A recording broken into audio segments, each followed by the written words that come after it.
ఓం గం గణపతయే నమః. స్వర్ణలక్ష్మి నమస్తే అస్తు. పరబ్రహ్మ స్వరూపిణి రాజ్యం దేహి ధనం దేహి సర్వకామాంచ దేహి మే.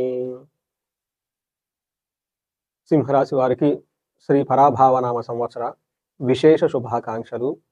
ఈ సంవత్సరంలో, ఈ నూతన సంవత్సరంలో స్వర్ణలక్ష్మి అమ్మవారు సింహరాశి వారందరికీ బ్రహ్మతత్వాన్ని ఇవ్వాలని చెప్పేసి నేను కోరుకుంటున్నాను. బ్రహ్మతత్వం అనగానే ఓమో ఇదేంటి బ్రహ్మ అని అనుకోవద్దండి. రకరకాల మంది రకరకాలుగా చెప్తూ ఉంటారు. ఇక్కడ బ్రహ్మతత్వం అంటే లక్ష్మీ అమ్మవారు బ్రహ్మ స్వరూపం అంటారు. అంటే ఆనందమైన స్వరూపం. దీని మీనింగ్ ఏంటంటే ఇక్కడ మనకి కొన్నిసార్లు మనకు కావాల్సిన వస్తువులు మనకు దగ్గరలో ఉంటాయి. కొన్నిసార్లు మనకు కావాల్సినవి కొంచెం దూరంగా ఉంటాయి. కొన్నిసార్లు మనకు కావాల్సినవి ఇమ్మీడియట్గా వస్తాయి. కొన్నిసార్లు మనకు కావాల్సింది కొంచెం దూరంగా వస్తుంది. అలా దగ్గరగా ఉన్నా దూరంగా వచ్చినా కానీ ప్రతి సిచ్యువేషన్లో కూడాను మనమందరం ఆనందభరితంగా ఉండాలి, నవ్వుతూ ఉండాలి. సింహరాశి వాళ్ళు వాళ్ళ ముఖం పైన ప్రతి నిమిషం చిరునవ్వు ఉండాలి, ఆనందంగా ఉండాలి అనేదే ఈ భావన. ప్రతి దాంట్లో మనం అత్యంత పవిత్రమైన దృష్టితో చూడాలి. శోభాయమానంగా ప్రతిదీ మనకు కనపడాలి. ఈ యొక్క భావన మన దగ్గర ఉంటే అదే బ్రహ్మతత్వం, అదే బ్రహ్మ జ్ఞానం అంటారు. మనకి స్వర్ణలక్ష్మి అమ్మవారు మనందరికీ, పర్టికులర్ సింహరాశి వారికి అలాంటి ఒక తత్వాన్ని ఇవ్వాలి, ఒక జ్ఞానాన్ని ఇవ్వాలని చెప్పేసి మనం కోరుకుందాం. స్వర్ణలక్ష్మి అమ్మవారు ఈ రాశి వారికి రాజ్యం దేహి అంటే వీళ్ళకి ఒక స్టేటస్, పవర్, అథారిటీ, ఒక సింబల్, ఒక దర్పం, ఒక రాయాలిటీ లాంటి వీళ్ళు ఒక మాట మాట్లాడితే ఆ మాటకి 1,000 మంది కట్టుబడి ఉండాలి. అలానే వీళ్ళకి ప్రతిది కూడా అనుకూలంగా వెళ్ళిపోవాలి. వీళ్ళకి ఎదురనేది లేకుండా ఈ రాశి వాళ్ళు ఉండాలని చెప్పేసి ఇలాంటి ఒక గొప్ప సామర్థ్యాన్ని రాజ్యం దేహి అమ్మవారి వాళ్ళని చెప్పేసి మనం కోరుకుందాం. అంతేకాకుండా ధనం దేహి, ఈ రాశి వాళ్ళకి స్వర్ణలక్ష్మి కృపా కటాక్షం వల్ల ఇంట్లో ధనం ఉండాలి. ఆఫీస్కి వెళ్తే ఆఫీస్లో ధనం ఉండాలి. వాళ్ళు కనుక బ్యాగులు మోస్తూ ఉంటే క్యారీ బ్యాగులు, వాటిలో ధనం ఉండాలి. ఆఫీస్ బ్యాగులు కనుక మోస్తూ ఉంటే అందులో ధనం ఉండాలి. ఒకవేళ షాపింగ్కి వెళ్తే షాపింగ్లో మీరు వాడే వాలెట్లో, యూపీఐలో ప్రతి దాంట్లో ధనం ఉండాలి. బ్యాంక్ అకౌంట్లో ధనం ఉండాలి. ఇన్ కేసు మీరు కనుక మీ శత్రువు ఇంటికి వెళ్తే మీ శత్రువు ఇంట్లో కూడా ధన ప్రవాహమై ఉండాలి. అలా స్వర్ణలక్ష్మి అమ్మవారు ఈ రాశి వాళ్ళ ప్రతి ఒక్కళ్ళకి ధన వృష్టి కురిపించాలని చెప్పేసి నేను కోరుకుంటున్నాను. అంతేకాకుండా స్వర్ణలక్ష్మి అమ్మవారు సర్వాంచ సిద్ధి, సర్వకామాంచ దేహిమే. ప్రతి ఒక్కళ్ళకి వాళ్ళ మనసులో ఏదైనా గనక ఒక కోరిక కోరుకుంటే ఆ కోరుకున్న వితిన్ ఫ్యూ సెకండ్స్లోనే అది నెరవేరాలి. అలాంటి ఒక గొప్ప శక్తి స్వర్ణలక్ష్మి అమ్మవారు సింహరాశి వాళ్ళందరికీ ఇవ్వాలని చెప్పేసి మనం కోరుకుంటూ శ్రీ పరాభావనామ సంవత్సరంలో సింహరాశి వారికి ఎలా ఉందో మనం చూద్దాం.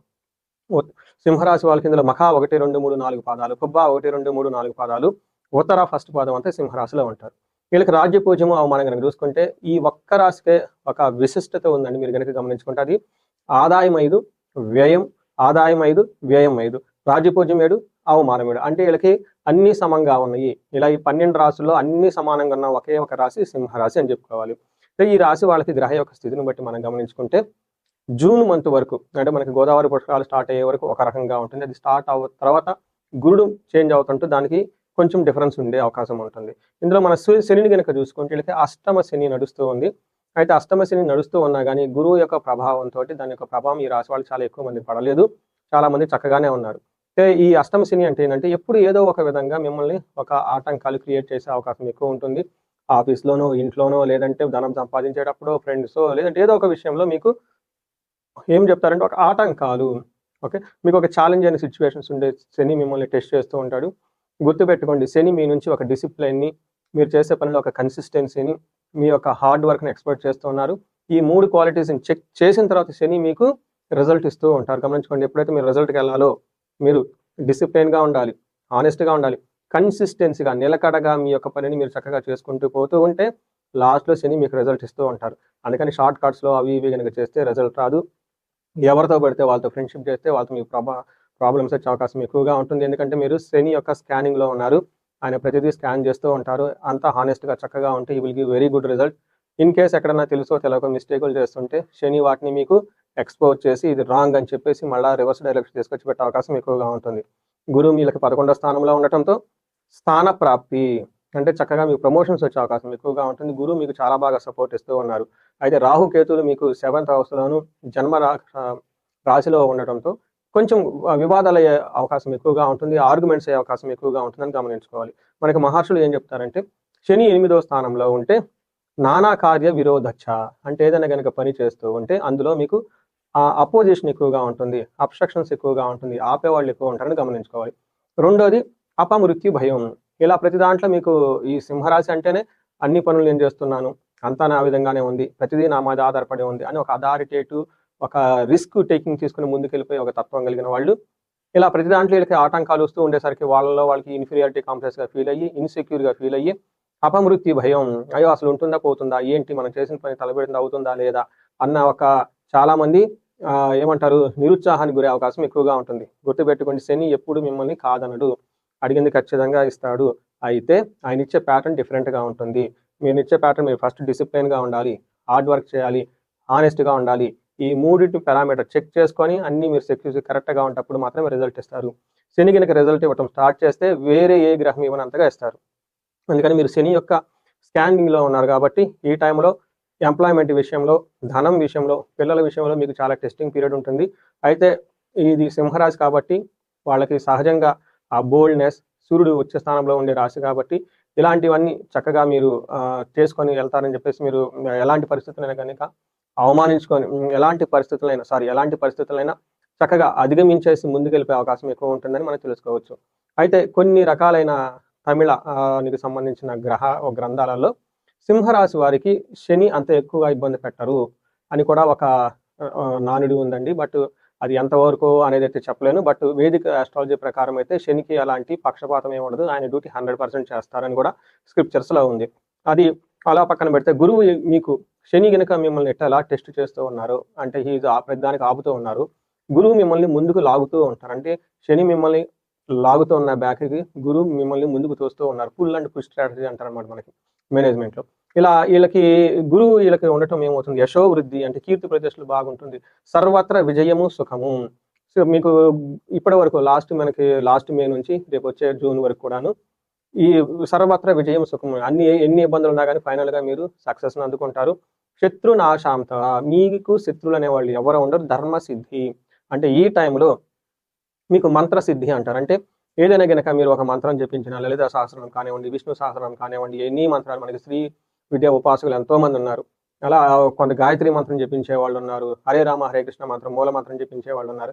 ఇలా రకరకాల మంది ఉన్నారండి. ఈ రాశిలో వాళ్ళు గనక ఈ సంవత్సరంలో అలా మంత్ర ఉపదేశం జరిగిన వాళ్ళు కనుక మంత్రం చెప్పిస్తే ఆ మంత్ర అనుష్ఠాన దేవత వాళ్ళకి ఖచ్చితంగా సిద్ధించి ఎన్నో రెట్లు హెల్ప్ చేసే విధంగా ఉంది ఈ రాశి వాళ్ళకి. అలానే ఈ రాశి వాళ్ళకి పెళ్ళయ్యే అవకాశం ఎక్కువగా ఉంటుంది, పిల్లలు పుట్టే అవకాశం ఎక్కువగా ఉంటుంది, సోదరిమణుల నుంచి మంచి సపోర్ట్ ఉంటుంది. అయితే ఇదంతా మనకి ఎక్కువగా హైలీ పాజిటివ్ మనకి బిఫోర్ మనకి కృష్ణ పుష్కరాలు, గోదావరి పుష్కరాలు వచ్చే టైంలో ఉంటుంది. అయితే ఇప్పుడు శని కొంచెం మారటంతో ఇంతకు ముందు వెళ్ళినంత స్మూత్గా వెళ్ళే అవకాశం ఉండదు. కానీ ఓవరాల్గా ఎడ్యుకేషన్కి సంబంధించిన విషయాల్లో బాగుంటుంది, మనకి హెల్త్ విషయంలో అయితే బాగుంటుంది. బట్ ఎక్కడ ప్రాబ్లం అంటే స్థానభ్రష్టం దారిద్ర్య శుభమోలో వ్యయకృత్ అంటారు. అంటే ఈ రాశి వాళ్ళు శుభకార్యాలు విపరీతంగా చేయటం వల్ల విపరీతంగా ధనం ఖర్చు అయ్యే అవకాశం ఎక్కువ ఉంటుంది.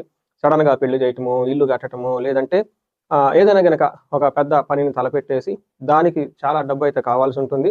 టోటల్గా చూసుకుంటే పదవిలో కూడా అంటే ఏదైతే పనులు చేస్తూ ఉన్నారో అందులో కొంచెం అవమానాలు ఎదుర్కొనే అవకాశం ఉంటుందని గమనించుకోవాలి. ఇది కూడాను గోదావరి పుష్కరాల తర్వాత రాహుకేతువులు మీకు సింహరాశికి ఎదురుగా ఉన్న కుంభరాశిలో ఉండటం వల్ల ఏమవుతుంది అంటే వీళ్ళకి సర్వధన ధాన్య ఫలం స్వల్పం అంటారు. అంటే వీళ్ళకి ఏదైనా కనుక పని చేస్తే ఆదాయం ఖచ్చితంగా ఉంటుంది. అయితే ఇంతకుముందు 100 రూపీస్ వచ్చే చోట ఈ గోదావరి పుష్కరాల తర్వాత 80 రూపీస్ ప్రాఫిట్ వచ్చే అవకాశం ఎక్కువగా ఉంటుంది. అంటే అనుకున్నంత ఎక్స్పెక్టెడ్ విధంగా ప్రాఫిట్స్ అయితే రావు. అయితే అది కూడాను మీకు టెంపరీ కాబట్టి మీ యొక్క ఎఫర్ట్ని మీరు చక్కగా సిన్సియర్గా పెట్టుకుంటూ పోతే ఎప్పుడైతే జనవరి తర్వాత ఈ రాహుకేతులు మారడంతో మీకు చక్కగా బాగా అభివృద్ధి వచ్చే అవకాశం ఎక్కువగా ఉంది. సో చూసారు కదండి, ఒక గ్రహాల ప్రకారం కనుక చూసుకుంటే ఈ సింహరాశి వాళ్ళకి ఎలా ఉందో మనం చూసాం. ఇప్పుడు నక్షత్రాల ప్రకారం చూద్దామండి. సింహరాశిలో మఖ, పొబ్బ, ఉత్తర 3 నక్షత్రాలు ఉంటాయి. మఖా నక్షత్రం ఇది చాలా చాలా ఇంపార్టెంట్ నక్షత్రం. టోటల్ 27 నక్షత్రం ఏదైనా ఒక నక్షత్రం చాలా ఈజీగా త్వరగా ఇది పవర్ స్టార్ అని కూడా అంటారు. రిజల్ట్ ఇచ్చే నక్షత్రం ఉంది అంటే అది మఖార నక్షత్రమే. ఎందుకు అని అడిగితే మీరు ఇందులో మనకి పితృదేవతలు ఎక్కువగా సంబంధించిన నక్షత్రం ఇది. ఈ టైంలో పితృదేవతల వల్ల ఆశీర్వాదం వల్ల లేదంటే పితృదేవతలకు సంబంధించిన పనులు చేయటం వల్ల చాలా చక్కగా వృద్ధి వచ్చే అవకాశం ఉంటుంది. ఈ నక్షత్రం వాళ్ళకి రాజసమాన సౌఖ్యం అంటే వీళ్ళకి ఒక లగ్జరీ కంఫర్ట్ లాగా ఉంటుంది. పట్టాభిషేకం, మంచి మంచి ప్రమోషన్స్ వచ్చే అవకాశం ఉంటుంది. ధన వృద్ధి, ఈ టైంలో వీళ్ళకి ధనం కూడా చక్కగా వృద్ధి చెందుతుందని గమనించుకోవాలి. ఒకే ఒక విషయంలో జాగ్రత్తగా కేర్ఫుల్గా ఉండండి. పరాభవము లేదంటే పరవాసము లేదా భయము అని చెప్తూ ఉంటారు. నేను మొదట్లోనే చెప్పాను. ఈ అష్టమ శని ప్రభావంతోటి కొంచెం భయం పడే పరిస్థితులు ఎక్కువగా ఉంటుంది కాబట్టి, అయితే అది భయమే, అనవసరమైన మీ అపోహే కాబట్టి దాని గురించి మీరు ఎక్కువ టెన్షన్ అవసరం లేదు. ఎక్కడైనా గనక ఏదైనా సిట్యుయేషన్‌లో భయం పడే సంఘటనలు గనక మీరు అనుకుంటే, అది మీకు టెంపరరీ ఉండే ఇవంతా ట్రబుల్స్ అనుకోండి. కొంచెం తర్వాత మీకు ఆటోమేటిక్‌గా అంతా ఫేవరబుల్ అయితుందని గమనించుకోవాలి. అలా విధంగా పూర్వ పాల్గొనే నక్షత్రం లేదంటే పుబ్బా నక్షత్రం అంటే వీళ్ళకి రాజసమాన సౌఖ్యము, ధనవృద్ధి, ధనలాభము, సుఖము, పట్టాభిషేకము, తర్వాత ఆరోగ్యం అద్భుతంగా ఉంటుంది. అయితే వీళ్ళకి ఒకే ఒక విషయంలో జాగ్రత్తగా ఉండాలి. వీళ్ళు భయపడే అవకాశం ఎక్కువగా ఉంటుంది. భయం కొలిపే సంఘటనలు చుట్టూ జరుగుతూ ఉంటాయని కూడా గమనించుకోవాలి. ఉత్తర పాల్గొనే నక్షత్రం వాళ్ళకి రాజసమాన సౌఖ్యం. రాజులాగా ఒక చక్కగా ఎంజాయబుల్‌గా ఉంటారు. ధనలాభం ఉంటుంది, సుఖం ఉంటుంది, హెల్త్ బాగుంటుంది. వీళ్ళకి కూడా శని యొక్క ప్రభావం చేత వీళ్ళ చుట్టూ జరిగే సంఘటనలకి అనవసరంగా వీళ్ళు కలత చెంది భయపడే అవకాశం ఎక్కువగా ఉంటుంది. చూసారు కదా! మై ఫేవరెట్ రాశి సింహరాశి వాళ్ళకి శ్రీ పరాభావనామ సంవత్సరంలో ఎంత బాగుందో చూసుకున్నారు. అయితే ఇది ఏలినాటి అష్టమ శని ఉన్నది అన్నది మాత్రం నిజం. దీనితో దానివల్ల కొంచెం స్లోగా ఉంటుంది. గురువు కూడాను గోదావరి పుష్కరాల తర్వాత కొంచెం మీకు స్లోని కలగజేసే అవకాశం ఎక్కువగా ఉంటుంది. ఈ టైంలో పర్టిక్యులర్‌గా జూన్, ఆగస్టు తర్వాత అక్కడ నుంచి ఒక ఫస్ట్ 6 మంత్స్ కొంచెం మీరు ప్రతి విషయంలో స్లోగా ఉంటే చాలా బెటర్. దూకుడుగా ఎళ్ళకుండా, నచ్చిన వాళ్ళతో ఎవరు పడితే వాళ్ళతో పరిచయాలు పెంచుకోకుండా, ఎక్కడ పడితే అక్కడ డబ్బులు ఇన్వెస్ట్ చేయకుండా, ఒక మొండిగా, బ్లైండ్‌గా ఎళ్లి తప్పు చేయొద్దు. రీసెంట్‌గా నేను ఉదయం ఈ కంటెంట్ ప్రిపేర్ అవుతున్న టైంలో కూడాను అమెరికా నుంచి ఒక బిజినెస్ మ్యాన్ ఫోన్ చేశారు నాకు. వాళ్ళది కూడాను ఈ సింహరాశిలోనే ఉంది. ఏమంటే నా వేరే ఛానెల్‌లో నచ్చి వీడియోలు చూసి కాల్ చేశారు. వెంటనే మీరు చెప్పినవి చాలా వరకు నా దగ్గర జరుగుతూ ఉన్నాయండి. అనవసరంగా నేను డబ్బులు ఎక్కడో ఇన్వెస్ట్ చేయాల్సొచ్చింది. అది మీరు చెప్పిన దాని యొక్క ఇంపాక్ట్ నాకు తెలుస్తూ ఉంది అని వాళ్ళు చెప్తూ ఉన్నారు. చాలా సంతోషం వేసింది. అలా ఒక అమెరికాలో బిజినెస్ పీపుల్ బాగా ఎస్టాబ్లిష్ అయిన వాళ్ళు 23 ఇయర్స్ నుంచి నాకంటే పెద్దవాళ్ళు బాగా వయసులో కాల్ చేసి ఇలా ఫీడ్‌బ్యాక్ ఇవ్వటం, మ్యాచ్ అయిందనుకోవటం. ఇలా ఈ యొక్క గ్రహస్థితులను మనం చెప్పుకున్న దాన్ని బట్టి అనుకూలంగా ఉన్న టైంలో చక్కగా ఫాస్ట్‌గా వెళ్ళండి. ఎక్కడైతే ప్రతికూలంగా ఉందో కొంచెం ఆగండి, స్లో డౌన్ అవ్వండి. అయితే ఈ రాశి వాళ్ళకి పరిహారాల కింద చూసుకుంటే శని పిప్పలాద స్తోత్రం అని ఉంటుందండి. ఇది యూట్యూబ్‌లో కానివ్వండి, గూగుల్‌లో గాని చేసుకుంటే మీకు ఈజీగా వస్తుంది. 4, 5 లైన్‌లు ఉంటుంది. చాలా చాలా చిన్న శ్లోకం. ఉదయం, సాయంత్రం చక్కగా భక్తిగా చదువుకుంటూ ఉండండి. హనుమాన్ చాలీసా రెగ్యులర్‌గా చదువుకుంటూ ఉండాలి. వీటితో పాటు మీకు శని పాశుపత అభిషేకం లేదా శనికి సంబంధించిన సంపూర్ణ శాంతి పూజలు అంటారు. అంటే శని గ్రహానికి జపాలు, దానాలు, తర్పణాలు, హోమాలు ఇలా ఒక చేసే ప్రక్రియ ఉంటుంది. ఈ ప్రక్రియ ద్వారా శని పెట్టే ఇబ్బందులను చాలా తగ్గించుకోవచ్చు. అలానే వీళ్ళకి తమిళనాడులో పాండిచ్చేరి దగ్గర తిరునల్లారు అని ఒక క్షేత్రం ఉంటుంది. ఖచ్చితంగా దర్శనం చేసుకోండి. ఇంతవరకు చాలా బాగుంటుంది. ఇంతే కాకుండా వీళ్ళకి 7th హౌస్‌లో లగ్నంలోకి రాహు, కేతులు ఉండటంతోటి సుబ్రహ్మణ్యేశ్వర స్వామి మూల మంత్రం కానివ్వండి, సుబ్రహ్మణ్యేశ్వర స్వామి ఎక్కువగా దర్శించుకోవటము, దుర్గాదేవిని దర్శించుకుంటూ దుర్గాదేవి మంత్రాన్ని దుర్గా సప్తాస్లోకి లేదంటే దుర్గా కవచం ఇవి చదువుకుంటూ ఉంటే చాలా బాగుంటుంది. వీటితో పాటు ఇదంతా మనకి గోచారం యొక్క దాన్ని బట్టి. ఇన్ కేస్ ఎవరికైనా వాళ్ళ యొక్క ఇండివిడ్యువల్ జాతకంలో వాళ్ళ లైఫ్ 35-45 ఉంది అనుకుంటే, ఈ 35-40 ఆర్ 45 ఉన్న ఏజ్ దీన్ని మిడిల్ ఏజ్ గ్రూప్ లేదంటే మిడిల్ ఏజ్ అంటూ ఉంటారు. ఎక్కడైనా గనక గ్రోత్ డౌన్‌గా అనిపించింది, ప్రాబ్లమాటిక్‌గా అనిపించింది, అనుకున్నంత ఫ్లో మాకు లేదు అనుకుంటే, ఇండివిడ్యువల్ జాతకం చూపించుకోవడం చాలా చాలా ఉత్తమం. ఎందుకు అంటే, ఈ టైంలో మీకు పూర్వజన్మ నుంచి వచ్చిన కొన్ని బ్లాకేజెస్, కర్మలు మీ గ్రోత్‌ని అడ్డుపడుతూ ఉంటాయి. గమనించండి, ఈ టైంలో వాటిని మనకి శాపాలు అంటారు. పితృశాపం, బ్రహ్మశాపం, మాతృశాపం, స్త్రీ శాపం, లైక్ బ్రహ్మశాపం, గురుశాపంలో రకరకాల శాపాలుంటాయి. 11, 13 రకాల మామూలు పాపులర్ అయిన శాపాలుంటాయి. వీటిలో ఏమైనా గనక మీకు ఉండి అడ్డుపడుతున్నాయా అని గమనించుకొని, ఆ బ్లాకేజెస్‌ని తొలగించుకోవడం చాలా చాలా ఉత్తమం. దీనితో పాటుగా మీ యొక్క గ్రహాలు, మీ ప్యాటర్న్, మీ యొక్క హారోస్కోప్‌లో ఉన్న గ్రహాల ప్యాటర్న్ ఏదైనా గనక గ్రహం గనక మీకు దోషపూరితంగా ఉండి షష్టమంలోనో, అష్టమంలోనో ఉండి ఆ దశలు, అంతర్దశలు మీకు నడుస్తూ ఉంటే, లేదంటే మీకు కాలసర్ప దోషం ఇలాంటి రకరకాల దోషాలు ఏమైనా గనక ఉంటే అవి చూసుకొని వాటిని ప్యూరిఫై చేసుకొని చక్కగా తగు పరిష్కారాలు చేసుకుంటూ ఉంటే ఈ రాశి వాళ్ళకి 10 లైఫ్‌లో ముందుకెళ్ళే అవకాశం చాలా ఎక్కువగా ఉంటుంది. ఈ రాశి వాళ్ళకి అష్టైశ్వర్యాలు కలగాలని, భోగభాగ్యాలు కలగాలని శ్రీ పరాభావన సంవత్సరంలో వీళ్ళు అత్యంత మీకు చాలా బాగుంది. రాజసమాన సౌఖ్యం, పట్టాభిషేకం ఇవన్నీ ఉన్నాయి కాబట్టి మంచి మంచి పోస్టులు మీరు అలంకరించుకొని హ్యాపీగా ఉండాలని చెప్పేసి నేను కోరుకుంటున్నాను. నమస్తే.